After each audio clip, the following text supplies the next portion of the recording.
aprover. Que Deus abençoe a todos, amém? Vamos ouvir a palavra do Senhor, a palavra está com a Daniela, amém?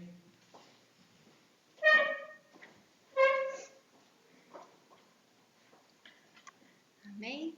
Boa noite. A paz do Senhor Jesus. Que privilégio estar aqui essa noite, não só na igreja, né, na qual eu fiz parte por muitos anos, é uma igreja muito amada, e que bom ver o nome de alguns já aí falando boa noite, né, e estou aqui na casa do Pai hoje, né, literalmente, então estou à vontade, né, para que a gente possa, então, conversar um pouco sobre aquilo que Deus falou ao meu coração. Essa mensagem eu já trouxe lá na minha igreja uma vez e o meu pai me pediu para que eu hoje compartilhasse com vocês. Então, eu espero mesmo que ela possa abençoar a sua vida, tá? Para mim é um grande privilégio mesmo. Nesses tempos de pandemia, lá na nossa igreja, a gente tem um quadro que acontece 3 vezes na semana, que chama Falando de Coisas Boas. E a gente publica logo no começo do dia. E, assim, por um presente do Senhor, eu tenho participado com algumas mensagens, né? Então, acho tão importante, em momentos tão difíceis como esse que nós estamos passando, algumas palavras, algumas mensagens que falem de coisas boas. E é isso que eu quero fazer essa noite, né? Quero trazer uma palavra de esperança, como eu vi aqui que é o tema do culto de quinta-feira de vocês, né? E o tema dessa mensagem é não chores. Não chores. Nós vamos conversar um pouco sobre isso. Queria ler com vocês Lucas, capítulo 7. Nós vamos ler os versículos 11 até o 17. Eu vou pedir licença para estar fazendo essa leitura com vocês e depois nós vamos conversar um pouco sobre alguns versículos. A ressurreição do filho da viúva de Naim. Versículo 11. Em dia subsequente, dirigia-se Jesus a uma cidade chamada Naim. Iam com ele os seus discípulos e numerosa multidão. Como se aproximasse da porta da cidade, eis que saía o enterro do filho único de uma viúva, e grande multidão da cidade ia com ela. Vendo-a, o Senhor se compadeceu dela e lhe disse: não chores. Chegando-se, tocou o esquife e parando os que o conduziam, disse: jovem, eu te mando, levanta-te. Sentou-se o que estivera morto e passou a falar, e Jesus o restituiu à sua mãe. Todos ficaram possuídos de temor e glorificavam a Deus, dizendo: grande profeta se levantou entre nós, e Deus visitou o seu povo. Esta notícia a respeito dele divulgou-se por toda a Judeia e por toda a circunvizinhança. Essa é a palavra de Deus para essa noite. O texto se encontra, apesar de ser nos evangelhos, ele se encontra apenas no evangelho de Lucas. E é bastante interessante porque durante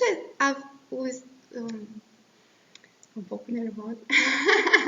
Durante o tempo de Jesus aqui, engraçado quanto ele era precioso, mas em alguns momentos ele não era muito bem visto, né, na cidade.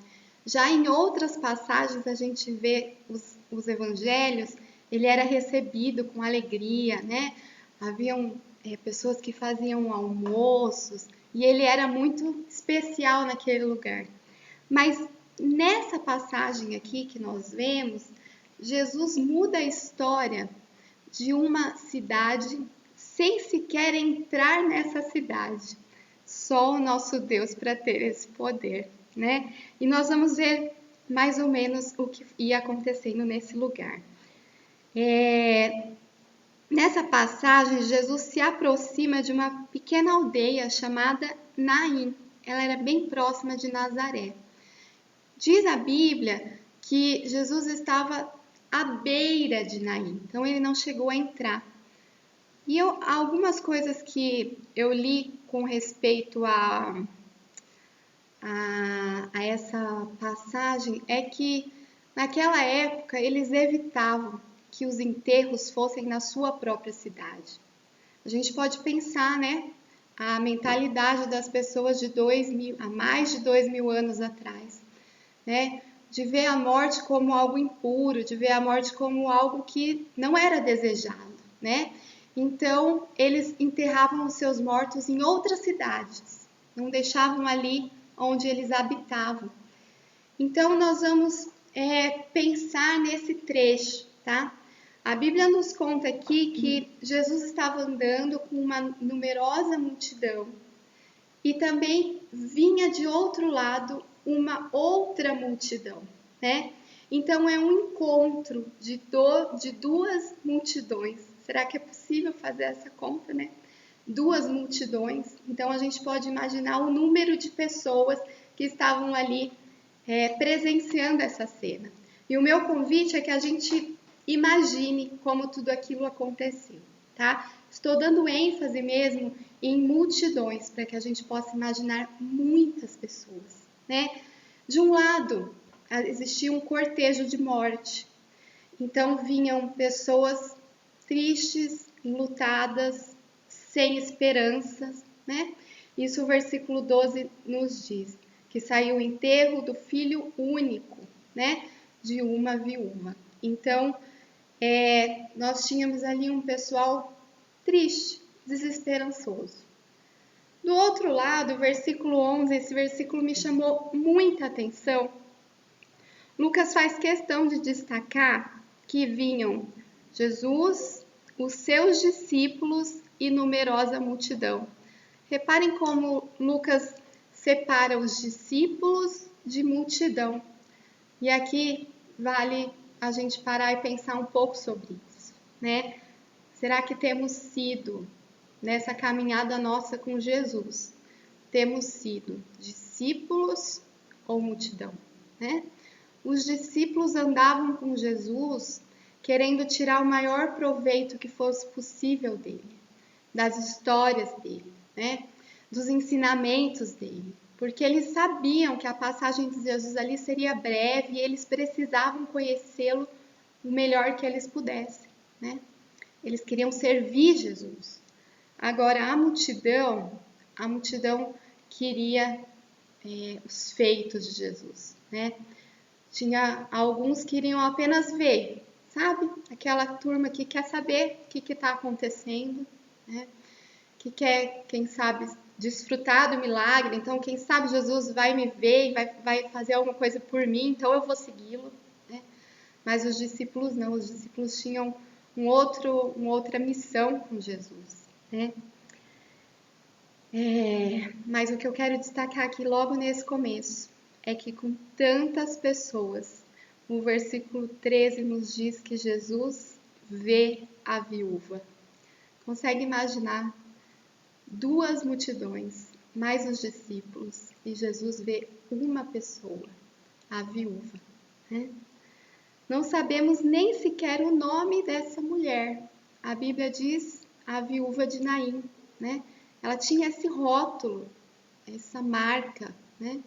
Eu sou professora e uma coisa que a gente foge, o máximo que a gente consegue é de rotular, sabe? A gente tem muito medo de rotular uma criança, dizer aquela ali, ó, conhece aquela não aprende. Tá vendo aquela criança ali, ó, não tem jeito, né? Aquela lá do fundo, aquela lá de óculos, aquela lá não sabe, né? E por muitas vezes o rótulo acompanha a pessoa por uma longa parte da sua vida. E essa mulher, ela tinha esse rótulo triste, né? A viúva de Naim. Ela era conhecida pela sua desgraça, não é verdade? Que triste. Mas o Senhor, nessa história, muda. Eu tenho certeza que a partir desse dia, ela recebeu um outro rótulo, né? Com certeza. E o nosso Jesus tem esse poder. Ela estava acompanhada por uma grande multidão, mas só quando Jesus vai ao seu encontro, ela recebe compaixão, né? Queria falar um pouco sobre as dores dessa viúva. Ela tinha muitos motivos para chorar. Você percebeu que o versículo diz, no versículo 13, que Jesus, vendo-a, se compadeceu e disse: não chores. E aí você pode pensar, Dani, ela tinha muitos motivos para chorar. É verdade. A morte do marido, naquela época isso determinava muitas coisas, né? A morte do filho, que naquele momento o momento era triste, mas também imaginar o futuro dela deveria ser muito doloroso, não é? Ainda mais porque a Bíblia diz que ela era o único filho. Ela chorava por antecipação ao pensar como seria o seu amanhã, né? E a Bíblia diz que Jesus se comoveu de íntima compaixão. Eu queria dizer para você que essa frase vale para você também. Não chores. E aí você pode dizer, Dani, você não sabe o que eu tenho passado, você não pode me dizer isso. Mas não sou eu que estou dizendo, né? É o nosso Deus que conhece o nosso coração, conhece a nossa história, conhece o nosso presente. E como Ele conhece o nosso futuro, Ele pode nos dizer, não chores. E eu vou te dizer daqui a pouco por que Ele pode falar isso, né? Um outro aspecto que me chamou a atenção nessa passagem é que tinha uma multidão ao lado daquela mulher, mas ela sentia-se sozinha, tão sozinha que só de relance, só do nosso Deus bater o olho nela, ele sentiu compaixão, né? Assim como o Senhor Jesus sondou o coração daquela mulher e entendeu a sua dor, Ele sonda hoje o seu coração, entende a sua dor, entende os seus anseios, e apesar de ela estar numa multidão, ela se sentia sozinha. Pode ser esse também o seu caso. Mas Ele olha para você com olhos de misericórdia, recolhe o seu choro e diz mais uma vez: não chores, não chores. Era mais do que uma palavra de consolo. Era muito mais. Não fazia sentido, porque com certeza ela tinha ouvido quantas mensagens de acalento, né? Porque se a Bíblia diz que ela estava acompanhada por uma multidão, a gente pode imaginar que várias pessoas chegaram perto dela e abraçaram e deram palavras de encorajamento. Mas a palavra do nosso Deus é diferente. Ele tem um poder de reverter situações, né? E eram mais do que palavras de consolo, né? A dor do outro, será que produz em nós a mesma compaixão que o nosso Jesus nos ensinou nessa passagem que era importante ter? É mais uma coisa para a gente pensar, não é? Quando Jesus liberou aquelas palavras de consolo, é porque ele já tinha a intenção de fazer um milagre. Era por isso, né? Porque em outras passagens a gente vê Jesus permitindo que as pessoas expressassem os seus sentimentos, não é? E naquele momento ele estava poupando aquela mulher. Chega, não é hora ainda de sofrer. Calma, não chores. Já viu uma criança quando acontece alguma coisa e ela se apavora e ela corre para o colo do pai ou da mãe ou da pessoa que está perto dela e ela só precisa escutar um shhh, não é assim? É um som que acalma, né? Essas palavras de Jesus, quando eu li esse texto, parecia isso, Jesus dizendo, calma, calma, não é o fim ainda, calma, né? Não se desespere antes daquilo que ainda... Calma, eu vou mostrar o que eu vou fazer, né? Então, depois da palavra, veio uma outra palavra, se dirigindo exatamente para o problema. Vamos ler de novo o versículo 14. Diz assim: chegando-se, tocou o esquife e, parando os que o conduziam, disse: jovem, eu te mando, levanta-te. Levanta-te. É um verbo, né? Dando a entender para a gente uma ação, que ele deveria fazer aquilo e ponto, né? Eu creio que após o consolo, Deus tem o poder para fazer um milagre. Eu creio nisso. O mesmo Jesus que é narrado nessa história, ele está vivo e atuante em meio às nossas dificuldades, né? Então ele pode dizer: não chores e levanta-te. Ele tem esse poder, né? E o bonito que eu gostaria de dizer aqui é que Jesus toca. Ele não só, em alguns outros momentos, Jesus dá uma palavra e as coisas aconteciam, não é verdade? Mas nesse caso, ele tocou. E quando ele tocou aquele esquife, que é aquele caixão, né?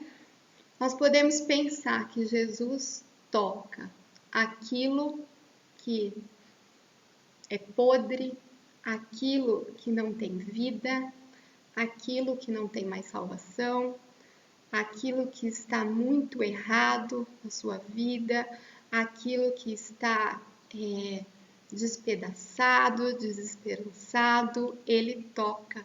E sabe por que ele toca? Porque Jesus vai além da religiosidade, ele vai além de todo o legalismo, ele tem esse poder, né? Ele toca, independente do que as pessoas poderiam pensar ou não. Ele tocou naquilo que não tinha mais saída, naquilo que tinha acabado, né? Ele tocou e deu uma palavra. Os milagres que acontecem nas nossas vidas, eles são maravilhosos, eles marcam a nossa história. Mas sabe o que é legal, o que é importante para a gente enquanto comunidade? É que os milagres que acontecem na nossa vida, eles aumentam a fé daqueles que estão em volta. Lembra que eu falei para vocês que existia uma grande multidão seguindo Jesus? Ao que alguns estavam lá só para ver, deixa eu ver se ele é bom mesmo. Deixa eu ver se esse Jesus faz mesmo milagres. Deixa eu ver se ele é o Filho de Deus. Eu vou lá olhar. E Jesus fez, né? Jesus fez aquilo que ninguém esperava mais, né? Jesus tocou e mudou a história, né? E eu creio, porque a Bíblia diz que foi assim, né? De que todos ficaram possuídos de temor e glorificavam a Deus. Eu creio que isso pode acontecer na nossa vida, na nossa história. Eu creio que algumas pessoas vão olhar para você e vão dizer: não acredito. Como que aquela situação ali mudou? Como que é possível? E você vai poder glorificar o nome do seu Deus dizendo: foi Deus. Foi a minha fé, mas foi Deus que fez. O meu Deus está vivo e ele ainda opera milagres, né? Eu creio que o nosso Deus ainda pode fazer milagres. Sabe, eu tenho uma amiga que é enfermeira do HC, é uma amiga muito próxima, e esses dias ela estava compartilhando comigo o seguinte: Dani, eu preciso ver Deus fazendo milagres. Dani, são muitos dias vendo coisas ruins acontecendo.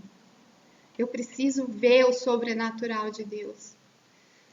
E a partir daquele dia eu tenho orado para que ela veja o sobrenatural de Deus, né? Nós temos tido muitas histórias ruins, a gente tem vivido tempos difíceis, né? Mas a gente não pode deixar de acreditar que o mesmo Deus que operava esse tipo de milagres, ele está vivo e ele ainda está atuando milagres. Você crê nisso, né? Por fim, as palavras de esperança de hoje são: não chores. Não no sentido de que você não possa desabafar ou se sentir precisando de alguém. Mas nós vimos aqui de que você não está sozinho, né? Existe uma multidão, mas você não está sozinho. Existe alguém especial que olha para você, conhece o seu interior e sabe a hora certa de operar o milagre na sua vida, né? Você não está sozinho. Isso é muito importante em dias como nós estamos vivendo hoje, né? Jesus é a sua melhor companhia. Você não precisa nunca mais se sentir sozinho, nem que você esteja em meio a uma multidão, né? 2 frases marcaram aquela história que Lucas narrou pra gente. Não chores, que é uma palavra de consolo, e eu espero que essa palavra hoje tenha trazido consolo ao seu coração. Mas teve uma outra frase também, que é levanta-te, né? Que nos motiva a pegarmos as nossas promessas, os nossos sonhos e pedir para que o Senhor nos dê ânimo, forças, estratégias para que possamos seguir em frente, né? E sermos milagres realmente do Senhor andando por aí, né? Meu pai sempre usa essa frase, né? Que a gente conhece milagres, a gente conhece. A gente vê muitos milagres andando por aí, né? E você entendeu essa mensagem, recebeu o consolo de Deus, né? Recebe então pela fé os seus sonhos de volta, a sua vontade de continuar, né? E por fim, quero dizer uma coisa que nós não podemos nunca deixar de acreditar: que tempos melhores estão por vir. A gente canta isso em algumas canções, né? Tempos melhores estão por vir. Eu não estou aqui dizendo, sendo negacionista, né, de que estamos vivendo tempos maravilhosos. Na verdade, é muito o contrário disso. Tempos são difíceis, as notícias são ruins, as previsões são bem ruins, mas nós cremos num Deus que pode todas as coisas, né? O Deus que nos ama, conhece, que nada escapa, né, dos seus olhos e das suas mãos. Então, que Ele possa mesmo, né, fazer o seu querer nas nossas vidas e nunca deixe de confiar no amor desse Deus por você. Amém? Era isso que eu queria compartilhar com vocês essa noite. Muito obrigada pelo privilégio de poder compartilhar. Amém? Deus abençoe.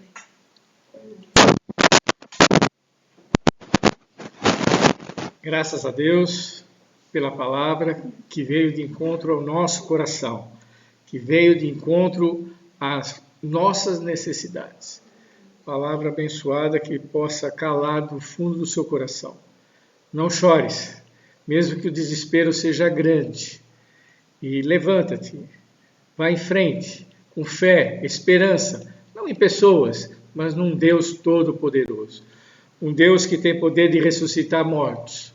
Um Deus que tem poder de abrir o mar. Um Deus que tem poder de mandar o sol parar. Um Deus que tem poder de fazer coisas maravilhosas. Esse é o Deus que nós servimos. Um tempo realmente difícil que nós vivemos.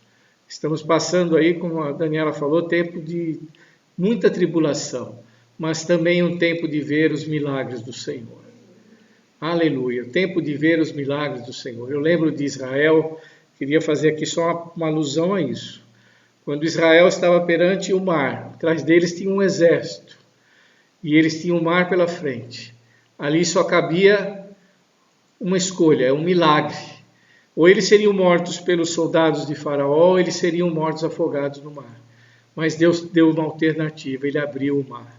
E Ele fará isso na minha e na sua vida. Mesmo que você não veja, não tenha horizontes, que você não consiga deslumbrar os horizontes, o Senhor pode criá-los.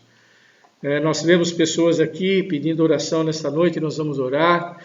Existem pessoas atravessando lutas imensas, mas nós cremos num Deus de milagres. Assim como Ele fez com o filho daquela viúva, Ele pode fazer com você. Ele pode fazer comigo, Ele pode fazer um milagre, Ele pode ressuscitar mortos, Ele pode ressuscitar sonhos. Essa é a nossa esperança e é isso que nós vamos orar. Gostaria que você, nesse momento, fechasse os seus olhos. Nós temos aqui vários pedidos de oração que eu quero trazer à igreja. Nós temos várias pessoas que se comunicaram e pediram oração. Eu quero lembrar algumas delas aqui. O Gerson, ele pede oração para todos os enfermos. Eu incluo a todos mesmo. Eu quero lembrar do pastor Fabiano, que está internado, entubado no Hospital das Clínicas há dias, e que precisa de um milagre. E é a esse Deus que nós vamos clamar nessa noite. Ao Deus que pode fazer milagres. O Gerson então pede para todos os enfermos. Nós temos aqui também, quem mais? A Maria Elvira Boldini, ela pede oração pela família Branco.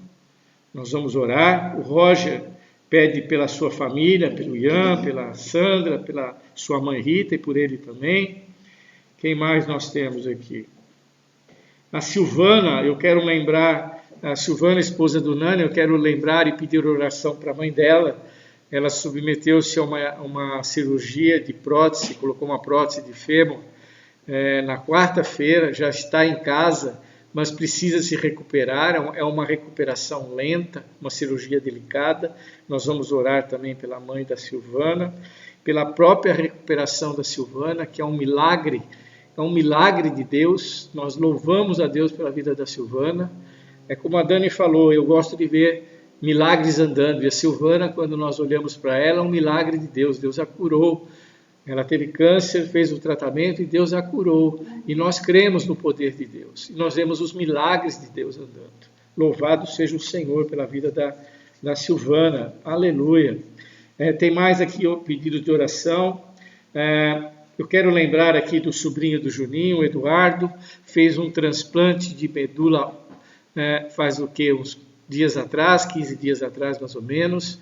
Também se encontra em fase de recuperação e nós continuamos orando pela vida desse garoto de 12, 13 anos de idade, chamado Eduardo. Lembre-se dele nas suas orações, para que Deus possa curá-lo por completo. A obra do Senhor é completa, aleluia. Quem mais aqui? A Dani Okabe pede oração por todos os enfermos da nossa igreja e também pelos familiares. Nós estamos aqui orando por eles. Quem mais? A irmã Rosa pede oração pelos filhos, netos, bisnetos, irmãos, cunhados, sobrinhos, em especial o tio da Sueli, que está entubado, e todos que estão enfermos. Nós vamos orar também por eles. O Nádio pede oração. Irmão Nádio, nós estamos orando por você. Você pede oração pela sua própria saúde. Nós cremos no poder do Senhor para curar a tua vida e nós vamos orar. Nós vamos orar pelo Nádio, orar também pela Rita e por toda a família. Quem mais nós temos aqui? Deixa eu ver se eu esqueci de alguém. São esses que nós vamos orar, então. Gostaria que você, nesse momento, fechasse os seus olhos e elevasse a Deus em oração para nós finalizarmos aqui esse culto orando ao Senhor. Senhor nosso Deus, nós te louvamos e te agradecemos, ó Senhor, pela tua palavra. A tua palavra, Senhor, que veio de encontro ao nosso coração. Uma palavra que fala sobre milagres. E são milagres que nós precisamos. São milagres que essas pessoas, que esses irmãos queridos, colocaram aqui como pedidos de oração. São milagres, Senhor. São milagres em que só o Senhor pode fazer. Senhor, nós cremos na medicina, nós cremos na ciência, mas nós cremos acima de tudo isso. Nós cremos num Deus que tem todo o poder. Ele tem poder sobre a morte. Sobre a morte só o Senhor tem poder. Por isso nós pedimos, Senhor, ó Deus, escuta, Senhor, a cada oração aqui, ouve a cada oração e cumpre, Senhor, o teu propósito na vida de cada um. Senhor, reconhecemos a tua soberania. Sabemos que o Senhor dá vida a quem Ele quer dar vida, porque é o Deus da vida. Mas nós clamamos que o Senhor tenha misericórdia desses irmãos que estão aí entubados, esses irmãos que estão sofrendo. Eu lembro do pastor Fabiano, que o Senhor o visite, que o Senhor o guarde e que o Senhor faça um milagre na vida daquele homem, Pai.